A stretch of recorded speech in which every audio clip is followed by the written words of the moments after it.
नमस्कार दोस्तों, स्वागत है आप सभी का एक बार फिर से टीचर सॉल्यूशन के यूट्यूब चैनल पे। और बीएड को लेके एक बहुत अच्छी खुशखबरी आई है, ठीक है। उसके बारे में बात करेंगे। और जो आपका जो ऑर्डर जारी हो चुका है, ठीक है ना, प्राइमरी में लेके बीएड को एक ऑर्डर जारी हुआ है। ऑर्डर किस तरह का है उस पर बात करेंगे।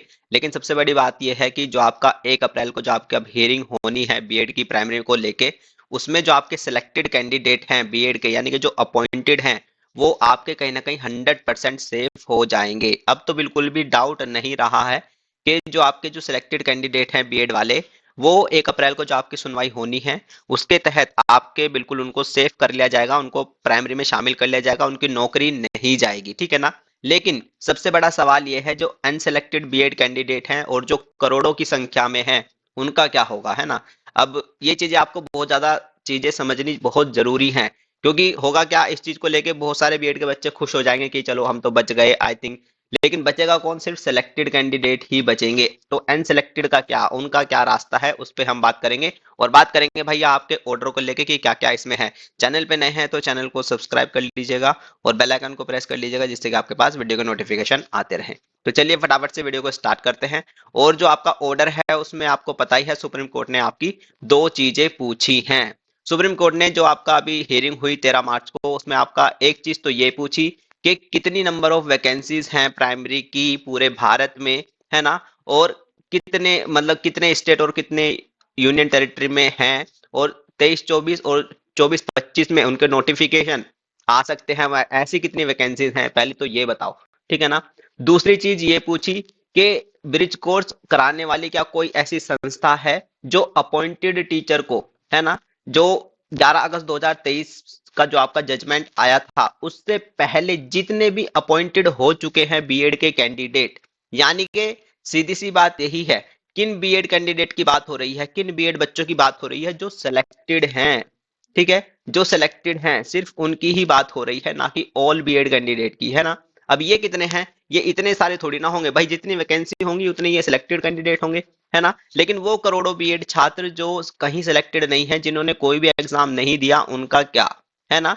वो सारी चीजें अब यहाँ भी ध्यान से सुनने वाली बात है। क्योंकि जो अभी बिहार का जो एग्जाम हुआ था, ठीक है, जो बिहार का जो एग्जाम हुआ था, वो जो कैंडिडेट हैं बीएड के, वो सिलेक्टेड नहीं है। पहली बात तो ये, कभी वो भी सोचे कि सर हमारा क्या होगा, हम वो सिलेक्टेड कैटेगरी में नहीं आते हैं। सिलेक्टेड कैटेगरी में भाई कौन आता है? अगर आपके पास ज्वाइनिंग लेटर है। जिन बच्चों का ज्वाइनिंग लेटर जारी हो चुका था 11 अगस्त 2023 से पहले, उसको सिलेक्टेड कैटेगरी में काउंट किया जाएगा, है ना। केवीएस का छात्र हो, जो केवीएस का जो बीएड का छात्र है, ठीक है, जिसके भले ही पेपर में काफी अच्छे नंबर हो पीआरटी के केवीएस में, लेकिन वो भी सिलेक्टेड नहीं है। जो बिहार का जो कैंडिडेट था, है ना, जो बिहार में जो पीआरटी की एग्जाम हुआ, वो भी सिलेक्टेड नहीं है, वो भी अनसेलेक्टेड की कैटेगरी में आएगा। सिर्फ जिसका ज्वाइनिंग लेटर आ चुका था 11 अगस्त 2023 से पहले, वो सिलेक्टेड की कैटेगरी में आते हैं। तो इनको तो भाई 1 अप्रैल को सेव कर लिया जाएगा 100%, ठीक है ना। अब उन सेलेक्टेड अनसेलेक्टेड कैंडिडेट का क्या, है ना। वो अनसेलेक्टेड कैंडिडेट कहाँ होंगे? क्योंकि देखो जो बीएड के छात्र हैं वो भाई दो तरह के छात्र हैं। यहाँ पे दो तरह के छात्र की बात हो रही है। एक तो आपके सिलेक्टेड कैंडिडेट की बात हो रही है, ठीक है। एक आपकी अनसेलेक्टेड कैंडिडेट की बात हो रही है, ठीक है ना। दो तरह का बीएड का छात्र है। अब ये जो सिलेक्टेड कैंडिडेट है, ये तो आपका 1 अप्रैल को 100% आपका शामिल कर लिया जाएगा। ये तो आपका 100% 1 अप्रैल को शामिल कर लिया जाएगा। और आपने ये भी देखा कि जहां सुप्रीम कोर्ट के जो जज हैं जस्टिस धूलिया, जो ब्रिज कोर्स को अभी तक कुछ भी नहीं मानते थे, जो ब्रिज कोर्स को अब तक कुछ भी नहीं मानते थे, लेकिन जब तुषार मेहता जी आए, उन्होंने सिर्फ दो ही हियरिंग करी। और दो हियरिंग को लेके सुप्रीम कोर्ट अब ये कहने लगी कि क्या ऐसी कोई संस्था है जो ब्रिज कोर्स करा सकती है। यानी कि अब एक सीधी सी बात यही है, जब एक अच्छा वकील सामने आता है तो सीधी सी बात यही है कि जज के जो है रवैया वो भी बदल जाता है। अब वो भी ये पूछने लगे कि क्या कोई ऐसी संस्था है जो ब्रिज कोर्स करा सकती है। लेकिन पहले उनका क्या रुख था? पहले उनका ये रुख था कि ब्रिज कोर्स कुछ नहीं होता है, ये तो बस एक आपका नौकरी देने का जरिया है, ठीक है ना। वही सारी चीजें। लेकिन क्या है कि 1 अप्रैल को, क्योंकि सीधी सी बात है, ब्रिज कोर्स हो चुका है। क्योंकि हमारे पास भी जो हम बीएड वेलफेयर एसोसिएशन की जो संस्था है, उन्होंने बहुत अच्छा अच्छा मतलब अपना डाटा इकट्ठा करा हुआ है। और अब तक जितना भी ब्रिज कोर्स कराया है, जिन बच्चों के पास भी ब्रिज कोर्स की मार्कशीट है, वो सारी चीजें हमारे पास हैं, है ना। तो वो तो चीजें आपको 1 अप्रैल को वहां पे मतलब शामिल होके दिखा के वहां पे ब्रिज कोर्स को उनको जो सिलेक्टेड हैं और उन्होंने अगर ब्रिज कोर्स नहीं किया है तो उनको ब्रिज कोर्स करा के उनको तो वहां पे पीआरटी के अंदर शामिल कर लिया जाएगा, उनकी तो कोई दिक्कत वाली बात ही नहीं है ना। तो लेकिन अब इन अनसिलेक्टेड बच्चों का क्या है ना, इनका क्या होगा, क्योंकि करोड़ों की संख्या में ये बच्चे हैं, है ना। क्योंकि जो सिलेक्टेड हैं वो तो सिर्फ उतने ही होंगे ना जितनी वैकेंसीज होंगी, करोड़ों की संख्या में है आपके अनसिलेक्टेड बीएड का छात्र। उसकी बात कौन करेगा भाई? उसकी बात करेगा आपका रिव्यू पेटिशन, ठीक है ना। जो आपका रिव्यू पेटिशन जो आपकी डाली जा रही है बीएड वेलफेयर एसोसिएशन की तरफ से, जो डाली जा चुकी है, मतलब कहीं ना कहीं आपका रिव्यू का जो काम था, जो रिव्यू पे हम हमारी टीम काम कर रही थी, वो आपका कंप्लीट हो चुका है कहीं ना कहीं, ठीक है ना। अब सीधी सी बात यही है, ये तो आपके 1 अप्रैल को बच जाएंगे। रिव्यू का काम बिल्कुल कंप्लीट हो चुका है, ठीक है ना। अब सबसे बड़ी बात है, जो बीएड का अनसेलेक्टेड छात्र है, अगर आप भी पीआरटी के अंदर शामिल होना चाहते हैं तो आपको रिव्यू जब आपकी होगी, और हम कोशिश करेंगे कि रिव्यू बहुत जल्दी हो जाए, कोशिश करेंगे जो रिव्यू है वो 1 अप्रैल से पहले या 1 अप्रैल को ही सुनी जाए।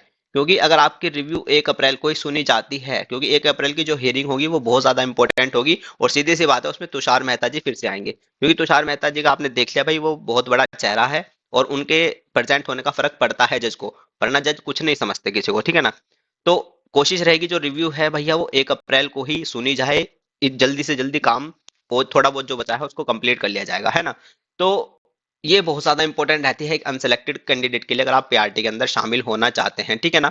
तो आप लोगों को भाई अब सहयोग करना होगा रिव्यू को लेके, ठीक है ना। क्योंकि तुषार मेहता जी को खड़ा करना इतना आसान काम नहीं है, ठीक है ना। वो तो एमपी सरकार की बात थी, और वहां पे बीजेपी की सरकार थी, तो इसलिए तुषार मेहता जी वहां पे आ गए, वरना आज तक कहाँ आए, किसकी हेरिंग में आए, किसी की भी नहीं, है ना। तो वही है, बीजेपी की सरकार वहां पे थी, इसलिए तुषार मेहता जी वहां पे उन्होंने सोर्स लगा दी, तो तुषार मेहता जी वहां पे प्रेजेंट हो गए, है ना। लेकिन अब 1 अप्रैल को आए, तो इस 1 अप्रैल का फायदा आप लोगों को उठाना है जो अनसिलेक्टेड बीएड के छात्र हैं, ठीक है ना। क्योंकि रिव्यू का आपका काम कंप्लीट हो चुका है, अगर आपकी रिव्यू की डेट 1 अप्रैल को लग जाती है तो भाई बिल्कुल आप लोग भी बिल्कुल शामिल हो जाओगे, क्योंकि जो आपका रिव्यू में जो हमने ड्राफ्टिंग तैयार करी है वो बहुत अच्छी है, ठीक है। उसमें हर एक पॉइंट लगाया गया है, जो अनसेलेक्टेड बीएड के छात्र हैं उनको लेके भाई इतने अच्छे अच्छे पॉइंट लगाए गए हैं जो आज तक सुप्रीम कोर्ट में नहीं बोले गए, है ना। और आपने देखा ही है हियरिंग में किस तरह से जो डीएलएड का जो वकील है मीनाक्षी अरोड़ा, वो किस तरह से झूठ परोसती हैं। वो हमेशा आप, क्योंकि आपको मुझे तो सारी चीजें पता है, वकीलों को थोड़ी ना पता है। और अगर ब्रीफिंग की बात करूं, जो आपकी 13 मार्च की जो हियरिंग हुई, 13 मार्च की जो आपकी हियरिंग हुई थी, उसमें ब्रीफिंग भी इतनी अच्छी नहीं हुई बीएड के वकीलों को लेके, अगर देखें तो बीएड के वकील कुछ इतना अच्छा बोल नहीं पाए। वो तो एक सर्विस राइट, वो तो सिलेक्टेड कैंडिडेट का एक सर्विस राइट जनरेट हो जाता है, इसलिए उनको ब्रिज कोर्स करा के शामिल कर लिया जाएगा। एक तरह से आप उसको इतनी बड़ी जीत ना लें, सही बताऊं तो, क्योंकि जो सिलेक्टेड कैंडिडेट है उसका एक सर्विस राइट जनरेट हो जाता है, इसलिए उसको बचाना बहुत जरूरी है, उसको हटाना मतलब उसको नहीं हटा सकते, है ना। ये तो पहले ही तय था कि जो सिलेक्टेड कैंडिडेट, मतलब आपको बीटीसी का छात्र फालतू में बरगलाता था आपको कह कह के कि जो सिलेक्टेड है वो भी हटेगा, वो भी हटेगा, लेकिन नहीं, बीटीसी वालों को थोड़ी ना कुछ पता है, वो तो अपना बच्चा है, उसे क्या पता, है ना। सिलेक्टेड कैंडिडेट को हटाना बहुत ज्यादा मुश्किल होता है, और उनका सर्विस राइट जनरेट हो गया है, इसलिए उनको ब्रिज कोर्स करा के उनको शामिल कर लेंगे।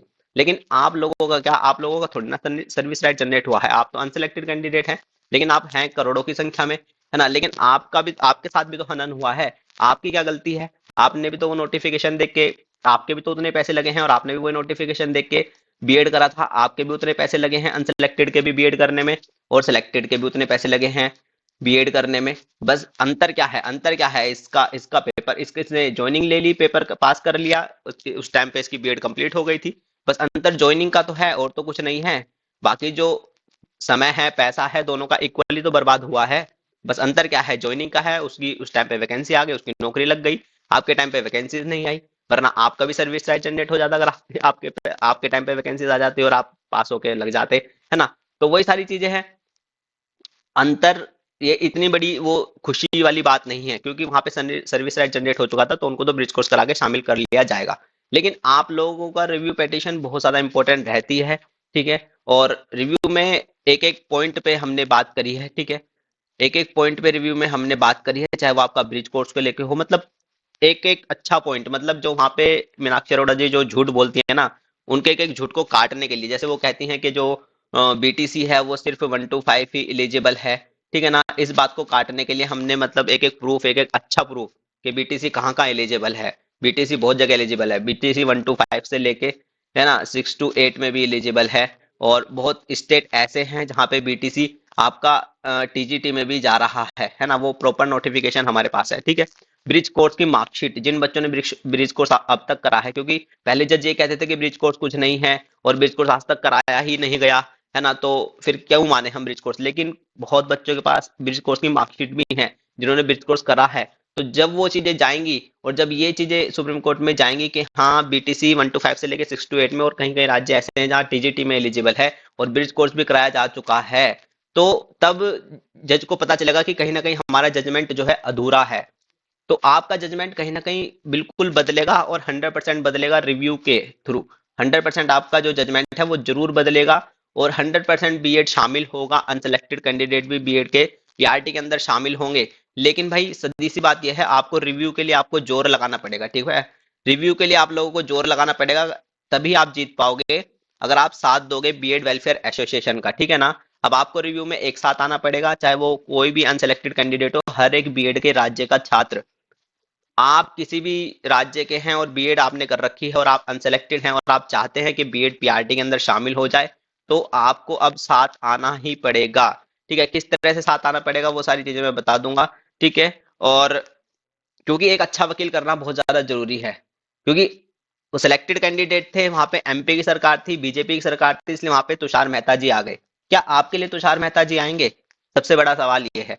क्या जो अनसेलेक्टेड कैंडिडेट है, अब दो चीजें यहाँ पे बहुत ज्यादा समझनी बहुत ज्यादा जरूरी है। एक तो जो सिलेक्टेड कैंडिडेट है, ठीक है ना, क्योंकि वो एमपी के थे भैया, सीधी सी बात है, वो एमपी को बार बार कहते हैं मैं एमपी के लिए आया हूँ, मैं एमपी के लिए आया हूँ, ठीक है। वो एमपी के थे, एमपी में वहां पे भैया बीजेपी की सरकार थी, तो बीजेपी सरकार ने सोर्स लगा के भैया तुषार मेहता जी को बुला लिया, ठीक है ना, क्योंकि वो सिलेक्टेड कैंडिडेट थे और सिलेक्टेड कैंडिडेट का एक सर्विस राइट जनरेट हो जाता है, इसलिए उनको ब्रिज कोर्स करा के शामिल करना ही करना है, ये तो सभी को पता है। लेकिन बात आती है यहाँ पे अनसेलेक्टेड की। क्या अनसेलेक्टेड के लिए तुषार मेहता जी आएंगे? सबसे बड़ी बात यह है, क्या तुषार मेहता जी अनसेलेक्टेड के लिए आएंगे? बहुत मुश्किल है। ये आपको कोशिश करनी पड़ेगी, अनसेलेक्टेड वाले जितने भी बीएड के छात्र हैं, आपको कोशिश करनी पड़ेगी कि आपके लिए तुषार मेहता जी अगर आ गए तो भाई बहुत अच्छी बात है। अगर तुषार मेहता जी फिर से आ गए आप लोगों के लिए, फिर तो बहुत अच्छी बात है। लेकिन सीधी सी बात यही है कि उनको भी सही बताऊं तो बीएड की बात नहीं पता है। क्यों नहीं पता है? क्योंकि यार वो एक वकील है, उन्होंने थोड़ी ना बीएड की एबीसीडी पढ़ी है, जैसे वो खुद कह रहे थे सुप्रीम कोर्ट के अंदर कि मुझे नहीं पता कि क्या है बीएड की एबीसीडी, लेकिन बस मैं ये चाहता हूं कि जो आपका जजमेंट है वो प्रोस्पेक्टिव लागू हो जाए, है ना, उन्होंने ये कहा था। क्योंकि अब ब्रीफिंग जब नहीं करोगे, भले ही आपका वो सोलिसिटर जनरल हो, अगर आप उसको नहीं बताओगे बीएड क्या है क्या नहीं, तो उनको नहीं नॉलेज है बीएड क्या है क्या नहीं और वह कहाँ एलिजिबल है कैसे क्या है ना। यानी कि सीधी सी बात, उनको बीएड की एबीसीडी नहीं पता है अगर आप ब्रीफ नहीं करोगे, है ना। तो वही बात है, क्या अनसेलेक्टेड कैंडिडेट के लिए तुषार मेहता जी आएंगे? नहीं, आपको कोशिश करनी होगी कि वो आ जाएं, और कोशिश करने के बाद भी, क्योंकि रिव्यू के माध्यम से क्या होता है, रिव्यू के माध्यम से जजमेंट को चैलेंज किया जाता है ना। और जब जजमेंट को चैलेंज किया जाता है, अगर आपके रिव्यू के जो पॉइंट हैं, अगर आपके जो रिव्यू में जो पॉइंट है वो बहुत सही है, जेन्युइन है, तो ये सुप्रीम कोर्ट का एक, क्योंकि देखो जजमेंट आना ये नहीं है कि जजमेंट आ गया तो वो सर्वोपरि है, ऐसा नहीं है। सुप्रीम कोर्ट ने एक रास्ता खोला हुआ है, सुप्रीम कोर्ट ने एक रास्ता खोला हुआ है, कोई बात नहीं, अगर जजमेंट आता है तो रिव्यू के माध्यम से, अगर आपके पॉइंट वैलिड हैं तो रिव्यू के माध्यम से जजमेंट को चेंज करा जा सकता है। ये क्या है? सुप्रीम कोर्ट का ही रास्ता है। अगर रिव्यू ऑप्शन में नहीं होता तो फिर जजमेंट सर्वोपरि होता। अब रिव्यू का जो ऑप्शन है वो है दे रखा है सुप्रीम कोर्ट ने खुद, लेकिन अगर आपके पॉइंट जेन्युइन है तो जजमेंट को चेंज किया जा सकता है, सीधी सी बात यही है। तो अभी आपके पास मौका है, अनसेलेक्टेड के पास बहुत अच्छा मौका है, क्योंकि रिव्यू का काम कंप्लीट हो चुका है। हम कोशिश करेंगे, पहली चीज तो हम कोशिश करेंगे कि जो रिव्यू की डेट है वो 1 अप्रैल लग जाए, है ना। रिव्यू की डेट अगर 1 अप्रैल लग जाती है तो उससे अच्छी बात तो कुछ नहीं होगी, क्योंकि फिर तो तुषार मेहता जी आएंगे ही आएंगे, ठीक है ना। और दूसरी चीज भैया, और अगर नहीं लग पाती है किसी कारणवश तो फिर तो भैया आपको करना ही पड़ेगा, है ना। अगर नहीं लग पाती है किसी कारणवश, फिर तो आपको भैया वकील करना ही पड़ेगा। एक अच्छा वकील, एक अच्छा वकील जो आपकी बात रख सके, जो आपके सारे पॉइंट रख सके, जो मीनाक्षी अरोड़ा के झूठ को वहां पे काउंटर कर सके, क्योंकि वो भैया बहुत तगड़ा झूठ बोलती हैं, वो इतना झूठ बोलती है कि हमने आरटीआई डाली है कि बीटीसी सिर्फ 1 to 5 एलिजिबल है। मतलब चलो ये तो तुम कह दो, ये झूठ तो तुम कह दो कि हाँ, एक झूठ तो ये कि हाँ चलो बीटीसी 1 to 5 एलिजिबल है, दूसरी चीज हमने आरटीआई डाली है। भैया वाह, मतलब तुम इतना तगड़ा झूठ बोल रहे हो कि हमने आरटीआई डाली है, बीटीसी सिर्फ 1 to 5 एलिजिबल है, ये ऐसे झूठ बोलते हैं। और सबसे बड़ी बात है, जज साहब उनसे मांगते भी नहीं है कि दिखाओ, अगर मांग लेना दिखाओ तो वहीं हाथ खड़ी हो जाएगी, ठीक है। तो अगर 1 अप्रैल को लग जाती है तो बहुत अच्छी बात है, लेकिन फिर भी आपको तो एक वकील करना ही पड़ेगा, ऐसे थोड़ी ना अकेले तुषार मेहता जी संभाल लेंगे।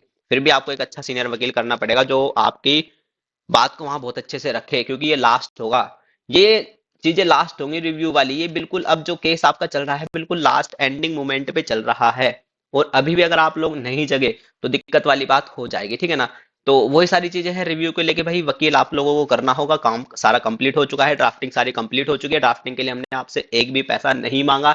ड्राफ्टिंग भैया हमने खुद करवा ली है ना, जो भी मतलब टीम के पास फंडिंग थी उससे ही करवा ली, सारा काम आपका कंप्लीट हो जाएगा। लेकिन रिव्यू की ड्राफ्टिंग करवाने के बाद जितनी भी टीम के पास फंडिंग थी वो अब खत्म हो चुकी है, ठीक है ना। अब आप लोगों को वकील करना ही पड़ेगा, एक अच्छा वकील करना पड़ेगा। और यकीन मानिएगा रिव्यू में जाने के लिए, रिव्यू अगर आपकी एक्सेप्ट हो जाती है और वहां पे सुनी जाती है तो ये मैं 100% कह सकता हूँ, अगर आपकी रिव्यू सुनी गई, ये 100% मैं कह दूंगा कि आप जरूर पीआरटी के अंदर शामिल हो जाएंगे। बीएड का जो छात्र है पीआरटी के अंदर जरूर शामिल हो जाएगा, अनसेलेक्टेड भी, अगर आपकी रिव्यू सुन जाती है और आप एक अच्छा वकील कर लेते हो।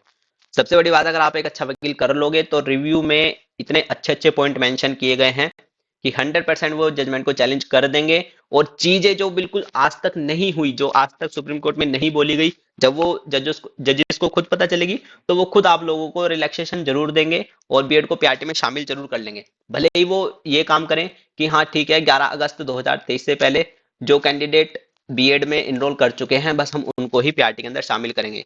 जरूर जरूर कुछ ना कुछ आपके लिए काम जरूर हो जाएगा, लेकिन भैया आपको वकील आपको करना ही होगा, ठीक है ना।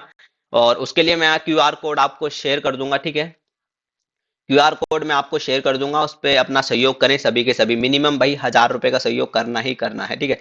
ये लास्ट होगा, एक लास्ट सहयोग बस कर दो, ठीक है। एक लास्ट सहयोग अपने भविष्य के लिए, अपने माता पिता के लिए, अपने लिए जरूर करना, ठीक है। लास्ट है ये, लास्ट लड़ाई है, बिल्कुल एंडिंग मोमेंट पे बीएड की लड़ाई चल रही है ना। और सबसे बड़ी बात है जो एंडिंग मोमेंट पे चल रही है वो जीत की ओर चल रही है, ना कि हार की ओर। सबसे बड़ी बात है जो ये लड़ाई चल रही है ये बीएड की जीत की ओर चल रही है, ना कि हार की ओर, है ना। और ये अब इसमें बात यह है कि आप अपने लिए कितने जागरूक हैं। सबसे बड़ी बात आती है आप अब इस टाइम पे अपने लिए कितने जागरूक हैं, कितना अपने लिए खड़ा होते हैं। अपने लिए एक लास्ट सहयोग कर दो सब 1000 रुपए का, ठीक है ना। क्यूआर कोड मैं आप लोगों को शेयर कर दूंगा इस वीडियो के बाद, ठीक है, कम्युनिटी टैब पे लगा दूंगा और उसके लिए एक स्पेशली वीडियो भी बना दूंगा। और जितनी भी बीएड वेलफेयर एसोसिएशन की टीम है हम सभी एक साथ आके आप लोग से मतलब बता देंगे सारी चीजें रिव्यू के बारे में क्या कैसे है। क्योंकि देखो सिलेक्टेड कैंडिडेट तो शामिल हो जाएगा, और जब कोई बच्चा शामिल हो जाता है ना, एक चीज का ध्यान रखना, जो सिलेक्टेड कैंडिडेट है अगर वो शामिल हो जाता है ना, वो आपके ऊपर ध्यान नहीं देगा कि आप भी कुछ हैं, आप भी उनके भाई हैं, ऐसा होता है, ठीक है ना। और वो तो खुश हो जाएंगे कि हाँ, क्योंकि वो तो ऑलरेडी सैलरी पर्सन है, और मुझे नहीं लगता वो आप लोगों का साथ देंगे। आप लोगों को भाई जो इतने भी अनसेलेक्टेड कैंडिडेट हैं आप लोग को अपने लिए खुद खड़ा होना पड़ेगा, और घबराने वाली बात नहीं है, क्योंकि जो अनसेलेक्टेड कैंडिडेट हैं आप लोग की संख्या करोड़ों में है, आप लोग लाखों में नहीं है। अगर मैं पूरे इंडिया की बात कर लूं तो आप लोगों की संख्या करोड़ों में है, ठीक है। अगर आप अपने लिए खुद भी खड़े हो जाओगे ना तो इजीली बहुत अच्छा वकील कर लोगे, इस चीज का ध्यान रखना। और इजीली रिव्यू में आप मतलब आराम से शामिल हो जाओगे। आप अगर बस एक सीधी सी बात यही है, अगर आप एक अच्छा वकील कर लोगे ना तो रिव्यू में जब जा रही है टीम 100% आप शामिल हो जाओगे, इस चीज की तो गारंटी है, ठीक है ना। तो इतना वीडियो को रखते हैं, बाकी सारी चीजें मैंने बता दी हैं कि सिलेक्टेड अनसिलेक्टेड का भाई ज्यादा खुश होने वाली बात नहीं है, क्योंकि जो सिलेक्टेड कैंडिडेट था उसका सर्विस राइट जनरेट हो चुका था, वो तो कहीं ना कहीं शामिल होना ही था, चाहे उसको फिर ब्रिज कोर्स करा के करो चाहे कैसे भी करो, है ना। और वो चीजें आ रही हैं सामने, ठीक है। लेकिन सबसे बड़ा क्वेश्चन है कि जो अनसेलेक्टेड कैंडिडेट है हमारा और जिसकी संख्या भी बहुत ज्यादा है उसके लिए क्या किया जा रहा है ना। तो वही सारी चीजें हैं, और सारी चीजें मैंने आपके सामने रख दी हैं, ठीक है ना। और ऐसा नहीं है कि आप शामिल नहीं होगे, आप भी 100% शामिल हो जाओगे रिव्यू के माध्यम से। और उस पे बस आपको थोड़ा सा काम करना पड़ेगा, थोड़ा सा एकजुट हो गए सभी को साथ खड़ा होना पड़ेगा, और 100% कहीं ना कहीं अब बीएड की जीत होगी, ये तो पक्का ही है ना। तो चलिए इतना ही रखते हैं वीडियो को, बाकी चैनल पे नए हैं तो चैनल को सब्सक्राइब करिएगा और बेल आइकन को प्रेस करके रखिएगा, क्योंकि बहुत ज्यादा इंपॉर्टेंट डेज बीएड के कैंडिडेट के लिए स्टार्ट हो गए हैं। और ये जो टाइम चल रहा है बहुत ही क्रूशियल टाइम है एक बीएड के छात्र के लिए, है ना। आपको पता होना चाहिए कि आपके बीएड के प्राइमरी को लेके क्या हो रहा है, कैसे मैं अपना सहयोग दे सकता हूँ थोड़ा बहुत, है ना, जिससे कि बीएड की जीत हो और आप प्राइमरी में शामिल हो जाएं। और जो यूपी में आने वाली हजारों वैकेंसी हैं, 80,000 के आसपास जो पीआरटी की वैकेंसीज आएंगी, है ना, और जो और राज्यों में हजारों के संख्या में पीआरटी की वैकेंसीज आती हैं, आप उनमें शामिल हो जाएं और अपनी एक नौकरी पक्की करके अपना भविष्य सुनिश्चित करें। ठीक है, तो चलिए वीडियो को इतना रखते हैं, बाकी अपना ध्यान रखिएगा। नमस्ते, टाटा, थैंक यू, धन्यवाद।